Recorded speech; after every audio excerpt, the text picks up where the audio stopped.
Bonjour à tous et bienvenue dans ce nouveau tutoriel Android dans lequel on va parler des intents.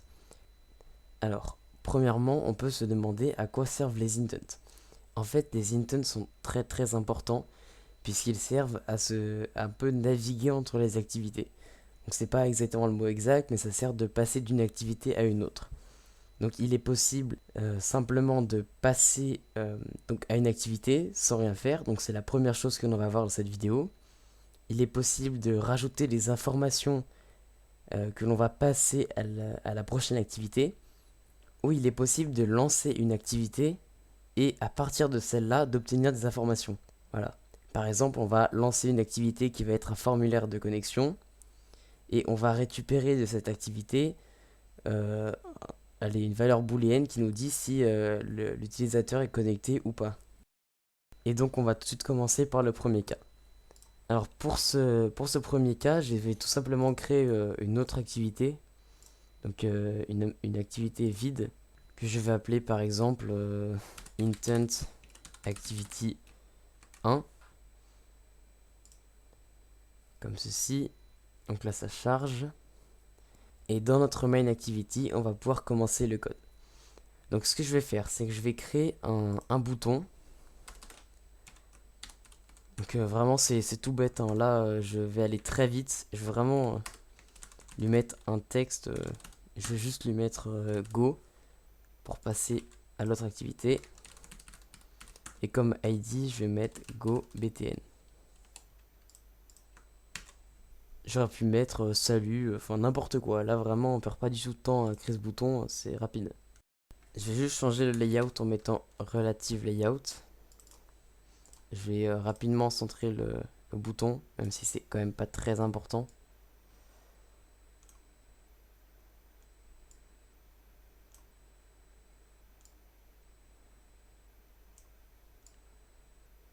Oups.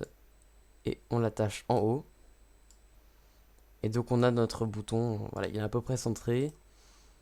Maintenant dans notre main activity, on va aller chercher ce bouton. Donc en créant un bouton en variable, donc je vais l'appeler aussi GoBTN, comme l'ID. On va rechercher ce bouton qui est juste là. On va ça j'avais déjà fait un tutoriel sur les boutons, mais on va lui set un onClick listener. Donc ça normalement vous savez déjà faire. Et si vous ne savez pas, vous pouvez mettre pause et aller voir mon autre tutoriel, mais de toute façon ce n'est pas très compliqué. Donc on va passer à la création de notre première intent. Alors pour ça, on va créer notre intent. Si jamais ce mot est souligné d'un trait rouge, c'est que vous n'avez pas importé le, ici le intent. Donc pensez bien à l'importer. Et vous avez juste à passer la souris au-dessus et faire import class, si jamais. Donc ça va être égal à new intent. Alors il faut savoir que les intents prennent deux paramètres. Un contexte et justement la classe de l'activité sur laquelle on va passer. Donc comme contexte, on va utiliser une méthode qui s'appelle getApplicationContext. Donc dans n'importe quel cas, on va récupérer le contexte, donc c'est assez pratique. Et en deuxième paramètre, on va donc mettre intentActivity1.class, comme ceci. Il faut bien mettre le point classe à la fin. Donc vous prenez tout simplement le nom de l'activité qui se termine par .java, vous retirez le .java et vous mettez .class à la place. Et ensuite, on n'a plus qu'à utiliser la méthode startActivity intent en passant le intent. Et là, normalement, si je lance, en appuyant sur le bouton, on devrait bien passer à l'autre activité. Donc là, on a un petit bug, je ne sais pas pourquoi, mais si je clique sur le bouton, on est bien passé à une autre activité. Donc on voit qu'il n'y a plus le bouton. Donc c'est relativement simple, hein, ça tient sur deux lignes. Maintenant, on va essayer de passer des données dans cette intent. Donc là, on va essayer un petit peu de rendre la chose plus compliquée, mais vous allez voir que ça va quand même être très simple et ça tient en une ligne. Donc je vais me rendre sur le fichier XML de l'autre activité et je vais créer une TextView qui va en fait servir à afficher les données qu'on reçoit de l'autre activité pour vous montrer que cela fonctionne bien. On va lui mettre une ID, donc je vais mettre intent text extra text view et vous allez comprendre pourquoi je l'appelle ça extra. On va mettre le texte. On va le mettre à salut pour l'instant. On va rapidement modifier la taille du texte 25 sp et la couleur. Et je me suis trompé. Text color, on va le mettre en black. Et je vais centrer ce texte.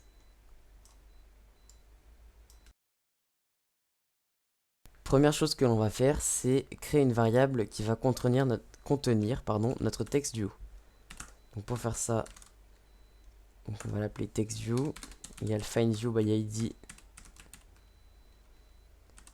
intent extra text view juste là. On n'oublie pas le point virgule. Et maintenant on va passer dans le code de l'autre activité. Donc pour passer des données. Donc là, vous allez voir qu'il est possible de passer tout type de données, que ce soit une string, que ce soit une liste, que ce soit un int, etc. Donc par exemple, moi du coup, je vais passer une int pour afficher un texte dans notre text view juste ici. Donc pour faire ça, je vais prendre mon intent et je vais utiliser une méthode qui s'appelle putExtra. Donc comme vous pouvez le voir, on a énormément de paramètres disponibles. On peut passer donc des listes, par exemple ici de char. On peut passer justement int value, une long value, une float, une liste de int, etc. On peut passer vraiment énormément de trucs. Donc là, vous pouvez sélectionner n'importe laquelle, hein, ça changera par la suite. Et ce qu'on va mettre en putExtra, c'est le nom de cet extra, donc qui va permettre de savoir quel extra correspond à quelle valeur. Par exemple, moi je sais que je vais passer un string de l'autre côté et ça va correspondre au nom d'une personne. Donc par exemple, je vais mettre nom. Donc ça me permettra de l'identifier dans l'autre activité. Et je vais passer donc comme valeur. Donc là on a bien la clé qui est associée à une valeur. Donc la valeur, je vais mettre, allez, Charles. Donc comme valeur, là par exemple, je vais mettre Charles. Et en fait, ce sera tout. Donc en fait, c'est extrêmement simple. Et on a juste à aller dans l'autre activité. Et on va chercher, on va créer une variable string qu'on va appeler name. Ah oui, d'ailleurs, c'est ça qu'on peut faire. À la place de mettre nom, on peut mettre name. Ça sera beaucoup plus propre. On va utiliser la méthode getIntent. .get. Et alors là, par contre, il faut faire attention à ce qu'on va récupérer. Si vous voulez récupérer un string, vous allez utiliser la méthode getStringExtra. Si vous voulez récupérer un int, il faudra utiliser la méthode getIntExtra, etc. pour chaque type de valeur.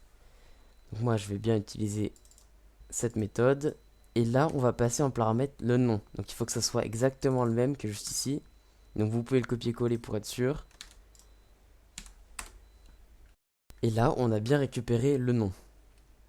Donc, si maintenant, je vais utiliser ma TextView et je vais lui mettre le texte à name, lorsque je vais cliquer sur le bouton, on va être envoyé sur l'autre activité et sur cette TextView, il y aura marqué donc notre valeur que l'on a passée, c'est-à-dire Charles. Donc on peut lancer notre émulateur. Et si j'appuie sur le bouton Go, on a bien Charles qui est dans la TextView. Donc on a bien réussi à passer la valeur. Donc là, on est parfait. Et donc on arrive à la dernière partie de ce tutoriel. Et on va maintenant lancer une activité pour en récupérer un résultat. Donc il y a une méthode qui peut marcher, en fait qui s'appelle startActivity. Si je la trouve for result, là vous pouvez voir que la méthode startActivity for result en fait n'existe pas. Ça, j'avais déjà fait un tutoriel dessus, donc je vais pas le reprendre dans cette vidéo. C'est pour ça que en fait cette troisième partie va juste vous diriger vers un autre tutoriel que j'avais créé. Donc ce tutoriel qui s'appelait Start Activity for Result is deprecated. il y avait une méthode qui fonctionnait et qui maintenant donc ne fonctionne plus, qui est Start Activity for Result. Ou du moins elle ne fonctionne plus pour certains appareils. Il faut donc passer à la nouvelle méthode, donc qui est entièrement décrite dans l'autre vidéo. Donc je ne vais pas la détailler maintenant. Donc je vais vous laisser aller voir l'autre vidéo que j'avais faite, donc comme je vous l'ai dit, qui s'appelle Start Activity for Result is Deprecated. Donc je vous laisserai aller la voir et ça va bien vous montrer comment récupérer des données d'une autre activité. Et donc c'en est tout en fait pour cette vidéo. Donc c'est une vidéo très très courte. Donc c'est vraiment des sujets qui sont très très simples, hein. Il n'y avait rien de difficile. Mais si on ne sait pas comment faire, on ne peut pas deviner par soi-même. Donc j'espère qu'elle vous aura plu. Et si elle vous a plu, donc n'hésitez pas à laisser un pouce bleu, n'hésitez pas à vous abonner. Et je vous dis à la prochaine.